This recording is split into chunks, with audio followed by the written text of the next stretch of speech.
వేదిక మీద ఉన్న పెద్దలు,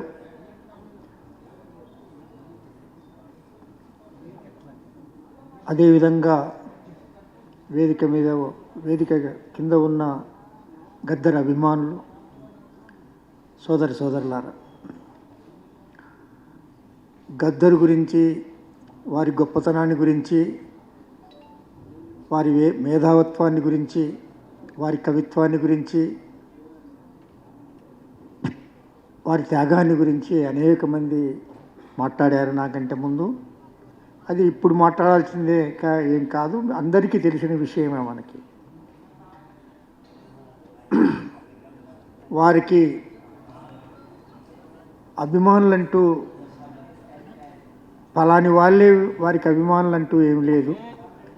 అన్ని రకాల పార్టీల వాళ్ళు, అనేక రకాల సిద్ధాంతాలు కలిగిన వాళ్ళు, ఎవరైనా వారికి సహజంగానే అభిమానులు. వారిని ఈ 77వ జయంతి సందర్భంగా మనం స్మరించుకుంటున్నామంటే వారి ఆశయాల కోసం మనం అంకితం కావటం కోసమే. నాకు 1973 నుండి గద్దర్ గారు పరిచయం. 1973లో మేము ఉస్మానియా యూనివర్సిటీలో ఎంఏ చదువుతున్నప్పుడు వారి గురించి తెలిసింది. అప్పుడప్పుడే వారి గురించి తెలుస్తుంది. వారు అప్పుడు మన ఇక్కడ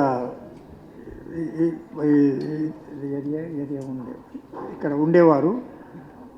వారి పాటలు వినటానికి మేము పోయాం.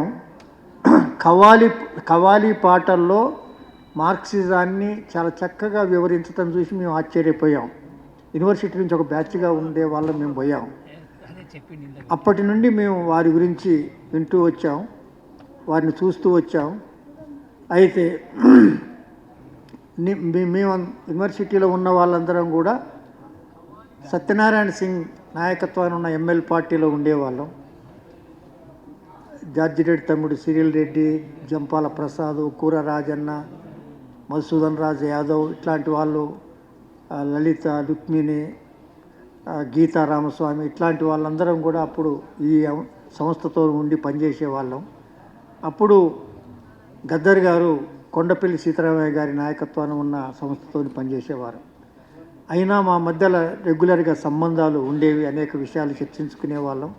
కానీ తర్వాత కొంతకాలానికి మేము వారు అండర్ గ్రౌండ్కి వెళ్ళటం, మేము మా కార్యక్రమాల్లో ఉంటాం. ఒక దాదాపు 20-30 సంవత్సరాల దాకా మా మధ్యలో పెద్దగా తరచుగా మేము కలుసుకోకపోయినా కూడా మధ్యలో కలుసుకున్నప్పుడు అనేక విషయాలు చర్చించుకునేవాళ్ళం. అది ప్రత్యేకంగా 1999 తర్వాత మేము కంప్లీట్గా ఇక్కడ హైదరాబాదులోని వరంగల్ నుంచి ఇక్కడికి హైదరాబాద్కు వచ్చిన తర్వాత వారితో కలిసి మాట్లాడుకునే అవకాశం, కలిసి పనిచేసే అవకాశం వచ్చింది. చాలా విషయాలు వారు ఇంతకుముందు పెద్దలు చెప్పినట్టుగా వారు కేవలం ఒక మార్క్సిజాన్నో లేదా అంబేద్కరిజాన్నో దేని వరకు పరిమితమైన వాటికే కాకుండా మొత్తం అనేక కోణాల నుండి వారు ఆలోచించేవారు. ప్రత్యేకించి ఆయన చెప్పిన ప్రధానమైన అంశాలు ఏంటంటే, మార్క్సిజం అంబేద్కరిజం అనేది ఒకదానికొకటి పోటీ కాదు. అసలు మార్క్సిజం అంబేద్కరిజం చెప్పేది ఒకటే. కాబట్టి మార్క్స్కి వ్యతిరేకంగా అంబేద్కర్ని పెట్టడం కానీ, అంబేద్కర్కి వ్యతిరేకంగా మార్క్స్ గురించి చెప్పటం కానీ, ఇది అభ్యుదయవాదులందరినీ చీల్చడం కోసం చేసే కుట్ర అనేవాడు. అందుకోసమే ఆయన ఎప్పటికైనా కూడా ఈ కులానికి వ్యతిరేకంగా, వర్గ వ్యవస్థకు వ్యతిరేకంగా, రెండింటికి వ్యతిరేకంగా పోరాటం చేయటమే నిజమైన భారతదేశంలో మార్క్సిజం అని చెప్పేవాడు. అందుకోసమే ఆయన లాల్ నీల్ ఐక్యం కావాలి, జై భీమ్ లాల్ సలాం అనేవాడు.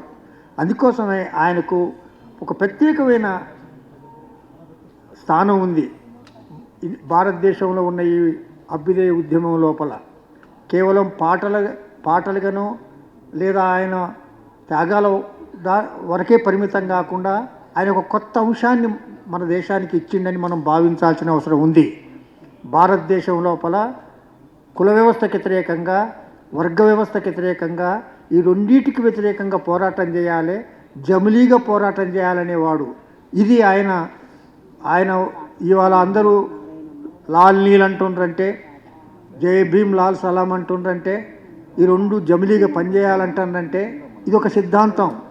దీన్ని ఆయన ప్రమోట్ చేయడంలో కీలకమైన పాత్ర వహించండి అనేది మనం గమనించాల్సిన అవసరం ఉంటుంది. అందుకోసమే ఆయన పాటల లోపల మనం కులానికి వ్యతిరేకంగా, వర్గానికి వ్యతిరేకంగా ఆయన పాటలన్నీ మిళితమై ఉంటాయి. అది ఆయన కాంట్రిబ్యూషన్. అది ఒక సిద్ధాంతవేత్తగా ఆయన మనం గుర్తించడానికి అవసరమైన అంశం.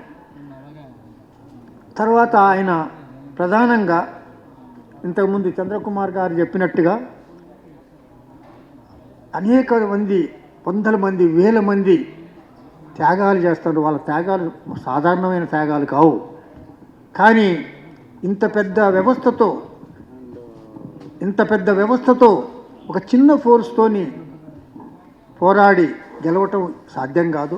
ఒకనాడు రాజరికమో, నియంతృత్వమో, ఫ్యాసిజమో ఉన్నప్పుడు సాయుధ పోరాటం అనివార్యమైంది. కానీ మారిన ఈ పరిస్థితుల లోపల పార్లమెంటరీ వ్యవస్థ వచ్చిన తర్వాత ఎన్నికల పోరాటం చేయటం అనేది కూడా నేర్చుకోవాలి. మాకు ఎన్నికల పోరాటం చేయటం రాదు, కేవలం ఆ సాయుధ పోరాటం వ్యవస్థ అంటాం కూడా సరైనది కాదు. ఏ పోరాటానికైనా సిద్ధం ఉండాలి. శత్రువు ఏ విధంగా వస్తుంటే ఆ విధంగా మనం పోరాటం చేయడానికి సిద్ధంగా ఉండాలి అని చెప్పేవాడు. అందుకోసమే నేను ఓట్ల ఏది పల్లె పల్లె తిరుగుతాం ఓటు బాట పడతామని ఆయన రాసిన పాట కూడా మీ అందరికీ తెలిసే ఉంటుంది. అంటే ఈ విధంగా ఆయన కేవలం పార్లమెంటరీ వ్యవస్థలో లేకపోతే సాయుధ పోరాట వ్యవస్థ ఇవే కాదు, ఈ రెండింటిని అవసరమైనప్పుడు ఏది అవసరమైతే చేయాలని కూడా చెప్పినవాడు. అందుకోసమే ఆయన రాజకీయంగా చాలా లోతైన అవగాహన కలిగిన వాడు. నిర్దిష్ట పరిస్థితుల్లో నిర్దిష్టమైన కార్యక్రమం ఏముండాలని కూడా గమనించినవాడు. కాబట్టి ఆయన చాలా గొప్ప మేధావి. అదేవిధంగా మేము 2014 నుండి 2018 దాకా సిపిఎం పార్టీ ఆధ్వర్యం లోపల మిగతా వామపక్షాలని కలుపుకొని మేము సామాజిక ఉద్యమాలు నిర్వహించడం జరిగింది. పూలే, అంబేద్కర్, మార్క్స్ వీళ్ళు మనకు ఐకాన్స్. వీళ్ళని ఆసరా చేసుకొని మనం దేశం లోపల ఒక కొత్త ఉద్యమాన్ని తీయాల్సిన అవసరం ఉంటుంది అనే ఉద్దేశంతో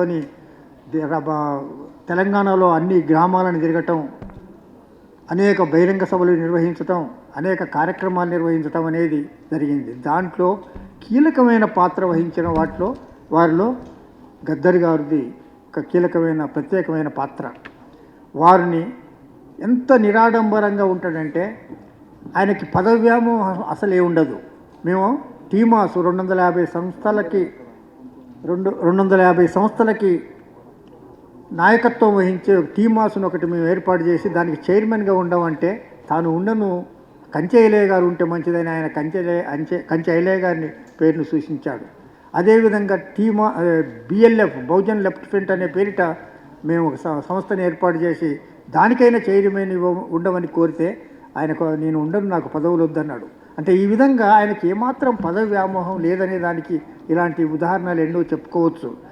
అలాంటి వ్యక్తి, ఆయనని అంత గొప్ప వ్యక్తిని కూడా కొంతమంది పనిగట్టుకొని చిన్న చిన్న విషయాల మీద విమర్శలు చేశారు.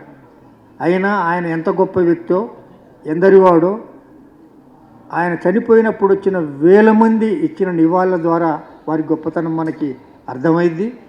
ఆయనని మనం స్మరించుకోవటం అంటే ఆయన ఏ ఆశయాల కోసం పనిచేసిండో, ఏ ఆశయాలని ముందుకు తీసుకురావాలని తన జీవితాంతం పోరాటం చేసిండో, దేనికోసం త్యాగం చేసిండో వాటి కోసం మనం పనిచేయటమే ఆయనకు నిజమైన నివాళి అర్పించడం జరుగుతుంది. ఆయన ఆశయాల్ని ముందుకు తీసుకుపోయిన వాళ్ళం అవుతాం. కాబట్టి ఆయన కోరిన కులరహితమైన, వర్గరహితమైన సమాజం కోసం మనందరం నడిపించాలని వారు చెప్పారు.